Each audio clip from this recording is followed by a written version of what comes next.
నమస్కారం. భారత రాజ్యాంగం గురించి మన ఈ విశ్లేషణకి స్వాగతం. మన దేశానికి మూలస్తంభం లాంటి ఈ రాజ్యాంగం మరి అది కాలంతో పాటు ఎలా మారింది, ఎలా పరిణామం చెందింది, దాన్ని అన్వేషించే ప్రయత్నమే ఇది. ఈరోజు మనం మన ప్రయాణంలో 75వ సవరణ దగ్గర మొదలుపెట్టి 105వ సవరణ వరకు ఆ మధ్యలో జరిగిన అత్యంత కీలకమైన మార్పుల కథేంటో తెలుసుకోబోతున్నాం.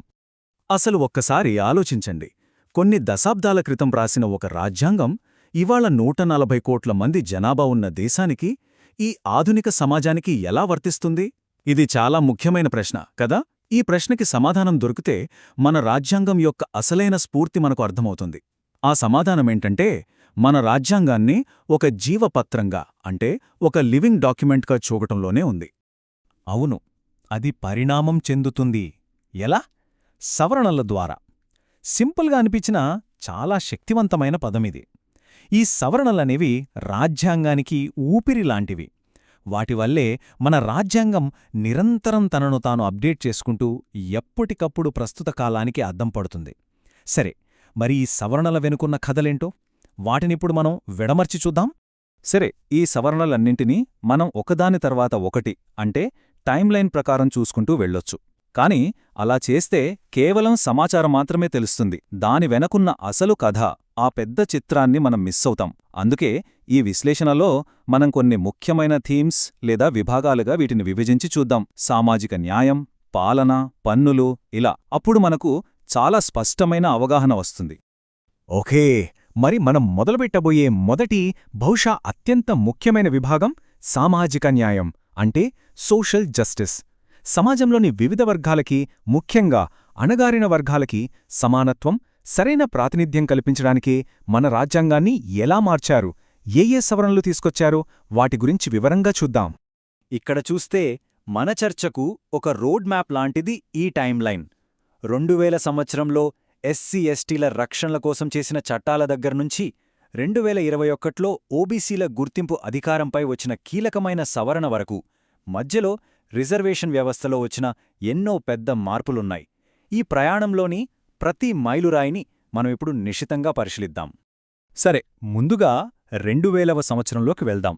ఇక్కడ 2 ముఖ్యమైన సవరణలు జరిగాయి. మొదటిది 81వ సవరణ.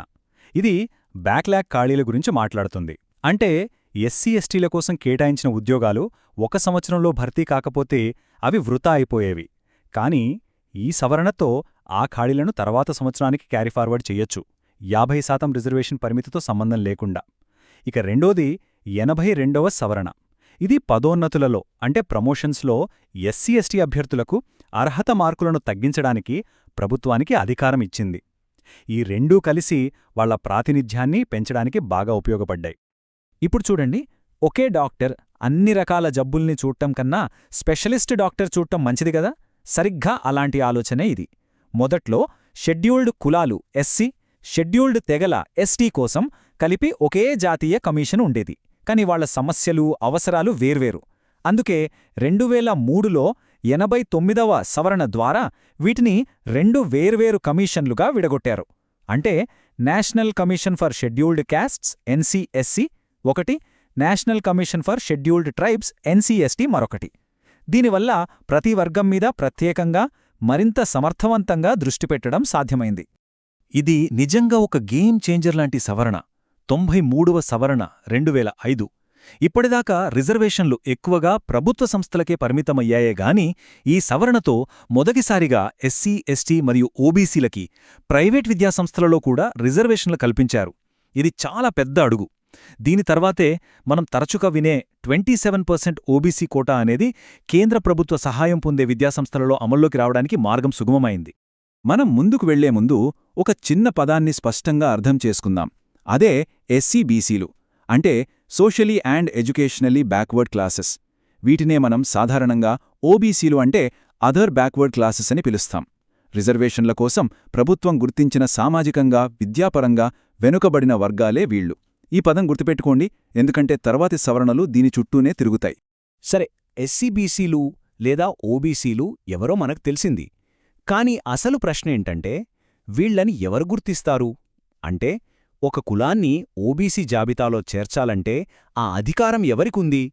కేంద్ర ప్రభుత్వానికా లేక రాష్ట్ర ప్రభుత్వాలకా? ఈ ఒక్క ప్రశ్న ఒక పెద్ద రాజ్యాంగ చర్చకు, ఒక సంఘర్షణకు దారితీసింది. ఆ కథేంటో ఇప్పుడు చూద్దాం. ఈ కథలో 3 భాగాలున్నాయి.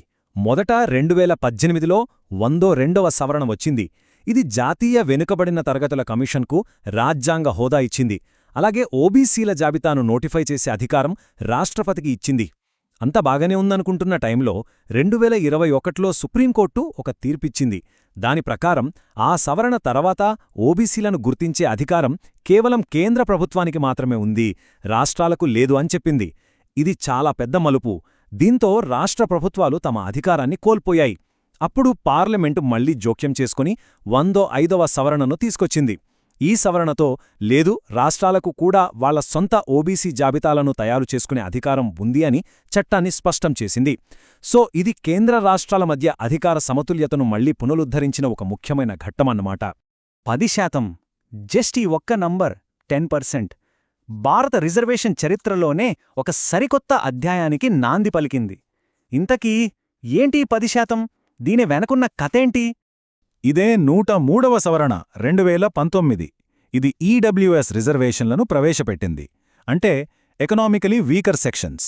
ఇప్పటిదాకా భారతదేశంలో రిజర్వేషన్లు అంటే సామాజిక, విద్యాపరమైన వెనుకబాటుతనం ఆధారంగానే ఉండేవి. కాని చరిత్రలో మొదటిసారిగా ఈ సవరణ కేవలం ఆర్థిక వెనుకబాటుతనం ఆధారంగా రిజర్వేషన్లు కల్పించింది. అంటే ఎస్సీ, ఎస్టీ, ఓబీసీ కోటాల పరిధిలోకి రాని వర్గాల్లోని పేదలకి విద్య, ఉద్యోగాల్లో 10% రిజర్వేషన్లు ఇచ్చింది. ఇది రిజర్వేషన్ల గురించి మనకున్న అవగాహననే మార్చేసిన ఒక పెద్ద మార్పు. సరే, ఇప్పటిదాకా మనం సామాజిక న్యాయం గురించి చూశాం. ఇప్పుడు మన ఫోకస్ షిఫ్ట్ చేద్దాం. పాలన, రాజకీయాల వైపు వెళ్దాం. అంటే ప్రభుత్వం సక్రమంగా, స్థిరంగా, సమర్థవంతంగా పనిచేయడానికి రాజ్యాంగంలో ఎలాంటి మార్పులు చేశారు, ఆ కథేంటో చూద్దాం. భారత రాజకీయాల్లో ఆయారాం గయారాం అనే మాట చాలా ఫేమస్. అంటే ఎమ్మెల్యేలు, ఎంపీలు ఈజీగా పార్టీలు మారిపోవడం. దీనివల్ల ప్రభుత్వాలు పడిపోయేవి, రాజకీయ అస్థిరత ఏర్పడేదు. ఈ సమస్యను అరికట్టడానికే 2003లో 91వ సవరణను తీసుకొచ్చారు. ఇది 3 రకాలుగా పనిచేసింది. 1. మంత్రిమండలి సైజుని లోక్సభ లేదా అసెంబ్లీ సభ్యుల్లో 15% మించకుండా పరిమితి పెట్టింది. దీనివల్ల పదవుల కోసం బేరసారాలు తగ్గాయి. 2. పార్టీ మారిన ఫిరాయింపుదారుడికి మంత్రి పదవి ఇవ్వకుండా అనర్హుడిగా ప్రకటించింది. 3. పార్టీ ఫిరాయింపుల నిరోధక చట్టంలోని ఒక లూప్ హోల్ని మూసేసింది. ఈ 3 మార్పులు కలిసి రాజకీయ స్థిరత్వాన్ని పెంచడానికి చాలా పెద్ద ప్రయత్నం చేశాయి. ఇప్పుడు కొన్ని పరిపాలనాపరమైన సంస్కరణలు చూద్దాం. 1. 75వ సవరణ.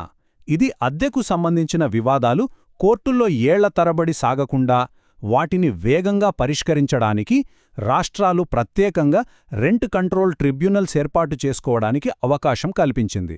ఇక 2ది 97వ సవరణ.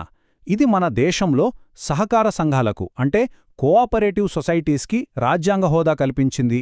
వాటిని ఏర్పాటు చేసుకోవడాన్ని ఒక ప్రాథమిక హక్కుగా మార్చింది. ఇది చాలా ముఖ్యమైన మార్పు. రైట్, ఇక మనం మన చివరి విశ్లేషణ విభాగానికొచ్చేశాం. ఇది భారత ఆర్థిక చరిత్రలోనే ఒక ల్యాండ్మార్క్, ఒక చారిత్రాత్మక మార్పు. అదే ఒకే దేశం ఒకే పన్ను. ఈ నినాదం వెనుక ఉన్న ఆ అతి పెద్ద పన్ను సంస్కరణకు రాజ్యాంగం ఎలా మార్గం సుగమం చేసిందో చూద్దాం. అదే GST, goods and services tax.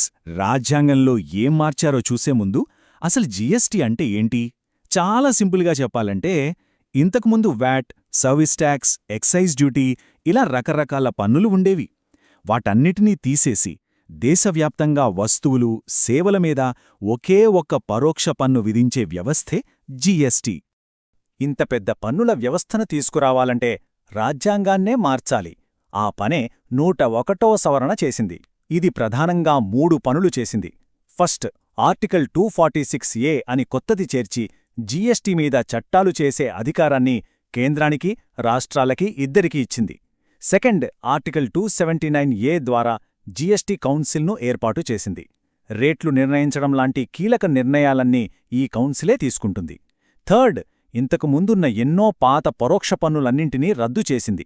ఇలా రాజ్యాంగపరంగా జీఎస్టీకి పునాది వేసింది ఈ సవరణ.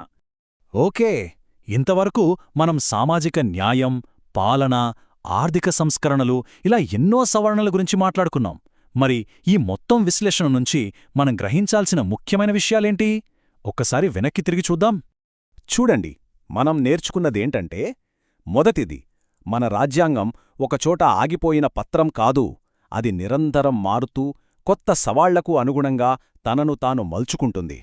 రెండోది, సామాజిక న్యాయం, ముఖ్యంగా రిజర్వేషన్ల అంశమనేది ఎప్పుడూ అభివృద్ధి చెందుతూ ఉండే ఒక సంభాషణ. మూడోది, పాలనను మరింత స్థిరంగా పారదర్శకంగా మార్చడానికి సవరణలు నిరంతరం ప్రయత్నిస్తూనే ఉన్నాయి. ఇక చివరిగా, జీఎస్టీ లాంటి పెద్ద ఆర్థిక సంస్కరణలు చెయ్యాలంటే రాజ్యాంగాన్నే మార్చాల్సి వస్తోంది. సో ఇవన్నీ కలిపి ఒకటే కథ చెప్తున్నాయి. మన రాజ్యాంగం ఒక జీవపత్రం. అది మన దేశ ఆశలు, ఆకాంక్షలకు నిరంతరం స్పందిస్తూనే ఉంటుంది. మరి ఈ విశ్లేషణను ఒక ఆలోచింపజేసే ప్రశ్నతో ముగిద్దాం. మన భారతదేశ సమాజం, ఆర్థిక వ్యవస్థ రోజురోజుకీ రూపాంతరం చెందుతున్నాయి. ఈ మార్పుల మధ్య మన రాజ్యాంగ కథలో తర్వాతి అధ్యాయం ఎలా ఉండబోతోంది? మన ముందు రాబోయే కొత్త సవాళ్లు ఏంటి? భవిష్యత్తు తరాలు ఈ రాజ్యాంగాన్ని ఇంకా ఎలా తీర్చిదిద్దబోతున్నాయి? ఆలోచించండి.